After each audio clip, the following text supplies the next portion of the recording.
इस कलिकाल में श्रीमद्भागवत पुराण हिंदू समाज का सर्वाधिक आदरणीय पुराण है। ये वैष्णव संप्रदाय का प्रमुख ग्रंथ है। इस ग्रंथ में वेदों, उपनिषदों तथा दर्शन शास्त्र के गूढ़ एवं रहस्यमय विषयों को अत्यंत सरलता के साथ निरूपित किया गया है। इसे भारतीय धर्म और संस्कृति का विश्वकोश कहना अधिक समीचीन होगा। सैकड़ों वर्षों से यह पुराण हिंदू समाज की धार्मिक, सामाजिक और लौकिक मर्यादाओं की स्थापना में महत्वपूर्ण भूमिका अदा करता आ रहा है। इस पुराण में सकाम कर्म, निष्काम कर्म, ज्ञान साधना, सिद्धि साधना, भक्ति, अनुग्रह, मर्यादा, द्वैत अद्वैत, द्वैताद्वैत, निर्गुण सगुण तथा व्यक्त अव्यक्त रहस्यों का समन्वय उपलब्ध होता है। श्रीमद्भागवत पुराण वर्णन की विशुद्धता और उदात्त काव्य रमणीयता से ओतप्रोत है। यह विद्या का अक्षय भंडार है। ये पुराण सभी प्रकार के कल्याण देने वाला तथा त्रैतापाद भौतिक, आधिदैविक और आध्यात्मिक आदि का शमन करता है। ज्ञान, भक्ति और वैराग्य का यह महान ग्रंथ है। इस पुराण में 12 स्कंध हैं, जिनमें विष्णु के अवतारों का ही वर्णन है।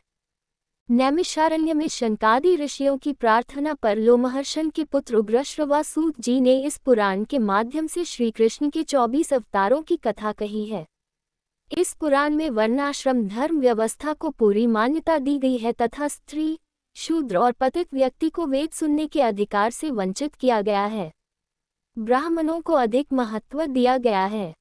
वैदिक काल में स्त्रियों और शूद्रों को वेद सुनने से इसलिए वंचित किया गया था कि उनके पास उन मंत्रों को श्रवण करके अपनी स्मृति में सुरक्षित रखने का न तो समय था और न ही उनका बौद्धिक विकास इतना तीक्ष्ण था। किंतु बाद में वैदिक ऋषियों की इस भावना को समझे बिना ब्राह्मणों ने इसे रूढ़ बना दिया और एक प्रकार से वर्गभेद को जन्म दे डाला।